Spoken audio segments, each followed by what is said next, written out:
अरे बहू रानी तो सारा सारा दिन कमरे में बंद रहती है, कोई काम भी नहीं। मैं तो बोर हो जाती हूँ, क्या करूँ। तभी मीना की सहेली रीना उससे मिलने आती है। अरे मेरे घर का भी यही हाल है, बेटा ऑफिस और बहू कमरे में बंद, समय काटे नहीं कटता। लेकिन अब सच मानो तो वक्त ही नहीं है कि वक्त से रोटी भी खा लूं। अरे बहन, मुझे भी बता दे कौन सा जादू चलाया है, मैं भी अब जिंदगी के बचे कुचे दिन आराम से काट लूं। दीवारें देख देख कर तो बोर हो गई हूं मैं। रीना मीना को एक स्मार्टफोन देती है। ये ले, ये है वो छड़ी जो जादू करती है। इसमें मैंने तेरा फेसबुक अकाउंट भी बनाया है, एंजल प्रिया के नाम से। बस अब यहाँ दोस्त बना और सबसे बातें कर। सास को पहले तो उतना समझ नहीं आता है, लेकिन धीरे धीरे वो उसकी आदत डाल लेती है। माँ जी जल्दी से खाना खा लीजिए, मुझे थोड़ा काम है। अरे तू जा, मैं खा लूंगी, अभी वक्त नहीं है। और सासू माँ मोबाइल में मुंह गड़ाए जवाब दे देती है। बहू समझ ही नहीं पाती और वहां से कमरे में चली जाती है। अचानक सास को किसी प्यारी पिंकी की फ्रेंड रिक्वेस्ट आती है। अरे वाह, ये तो कोई प्यारी सी लड़की लगती है, बात करती हूँ। सास फ्रेंड रिक्वेस्ट अपनाकर बात करने लगती है। अब क्या था, सास सारा दिन उस सहेली से बात करती, अपनी कहती उसकी सुनती। एक दिन सास फोन पर ही सरगड़ाए। अरे बहू, जरा मंदिर के लिए थाली सजा दे, आज कीर्तन है। बहू फोन पर किसी को मैसेज टाइप करते कहती है। माँ जी क्या है, अब मुझे क्या पता कि आपको कौन कौन से भगवान की पूजा करनी होती है। तभी सास के पास कोई मैसेज आता है। अच्छा अच्छा ठीक है, रहने दे, मैं ही कर लूंगी। अब मैंने मना थोड़ी ना किया है, कर देती हूँ मैं।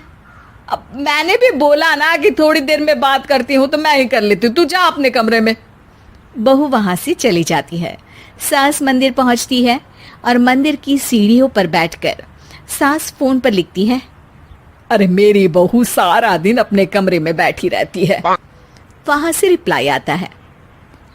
मैं आपकी बहू को तो जानती नहीं हूँ, लेकिन हाँ एक बात है, हो सकता है आपने उसे ताने दिए होंगे या फिर उसका दिल दुखाया होगा।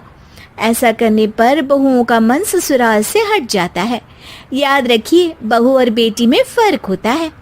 सास घर जाती है और बहू से बड़े ही प्यार से बात करती है, उसके लिए खाना बनाती है, उसे गिफ्ट में साड़ी भी देती है। जिसके बाद अगले दिन, माँ जी चलिए, आज मैं भी आपके साथ मंदिर चलती हूँ, आते वक्त भोले भैया के गोलगप्पे खाकर आएंगे। अरे हाँ बहू, ये तो अच्छा है, चलो। सास मन में सोचती है कि उसकी फेसबुक वाली दोस्त कितनी अच्छी है। उसके समझाने से उसे उसकी बहू वापस मिल गई। वो बहू को अपनी दोस्त के बारे में बताने का सोचती है, लेकिन फिर चुप हो जाती है। बहू फोन पर टाइप करती है। मेरी सास मुझे नौकरानी समझती है, एक गिलास पानी तक खुद नहीं लेती।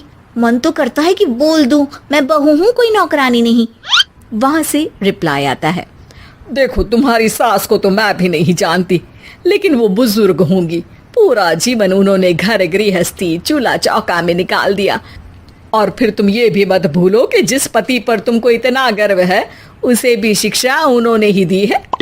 तो जिसने तुम्हें इतना दिया, क्या तुम उनकी थोड़ी सी सेवा नहीं कर सकती?